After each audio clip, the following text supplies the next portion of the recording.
Hey guys, I'm Practical Gaming, and since I got my Nintendo Switch, I've been looking for a lot of third-party games to play. You know, something I can pick up and play that doesn't take all my time, but it's still fun and enjoyable in short bursts. And that's when I found Ninjala. There's been a bit of noise from Nintendo on the release of Ninjala, and I've personally been waiting quite a while for this game to be released. And now that it has, free on the Switch, I thought I'd give kind of a mini review on it. So, let's get into it.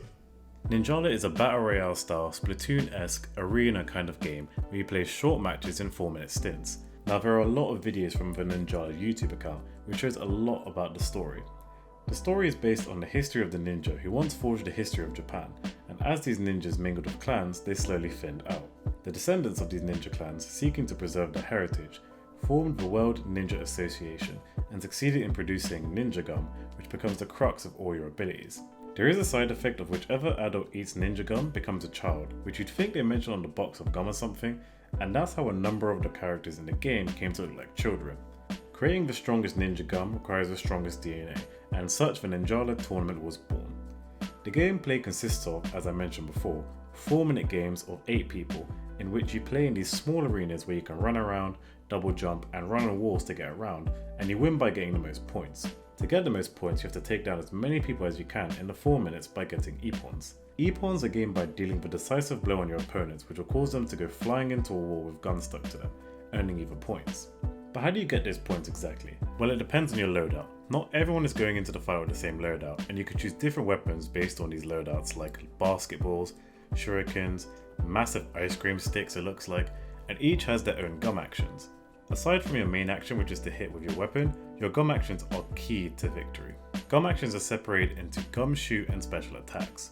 Your special attacks are actions you use to get closer to enemies or hold them in place so that you can get the jump on them. For example, one of these special attacks shoots gum behind you to propel yourself forward, which is good for getting out of trouble or getting into firefights to steal kills. And then you have your gum shoot actions, which are also unique to each loadout, which are more additions to your base attack to do damage.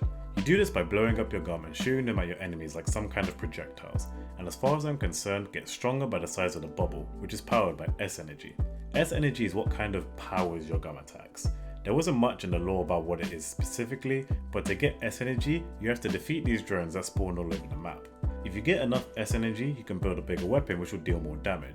All the while in the game, you'll notice your ninjutsu gauge is filling up, which when full allows you to use your gum ninjutsu, which acts as your finishing move to get those E-pawns and can really rack up the points. There are also these things called parries, which happen when you attack someone at the same time as they do, in which if you win the showdown, basically guarantees an E-pawn. At the end of the game, you tally up your score along with E-pawn bonuses and drone bonuses and see who comes out on top.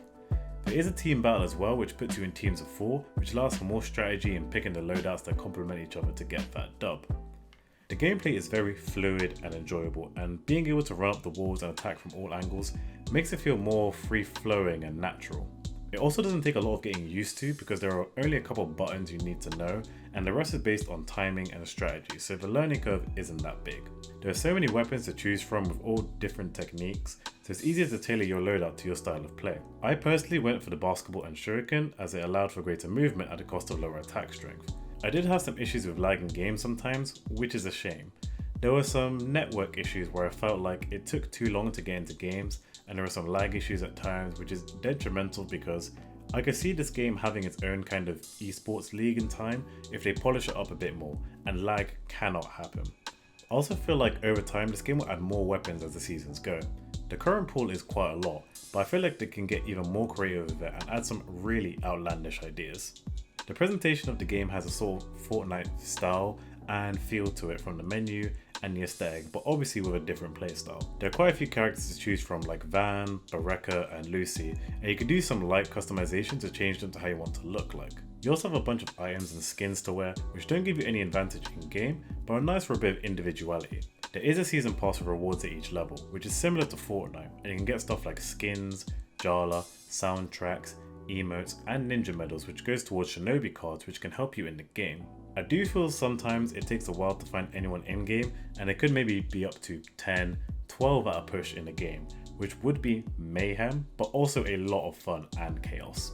There may be other maps that are bigger with more obstacles, but so far I've only seen this arena, so only time will tell. The animations are cool and wacky and funny, and I love the epon animations that happen in game. I also love the kind of over-the-top Japanese announcer shouting Ninjala! Ninjala is really charming and enjoyable and really competitive because it's not easy at all to get first place, and even if you do at the end, the bonuses could screw you over. I've only been playing it for about a week, but I know I'm going to be playing it for a lot longer than that, and I'm glad that I finally managed to add it to my Switch library. If you want a game that's quick to play and easy to get into, then look no further than Ninjala. You won't regret it. Well, that's it from me. If you enjoyed, leave a like, subscribe, and make sure to leave a comment down below. What will you guys thought about Ninjala? Thanks for watching, and I'll see you next time.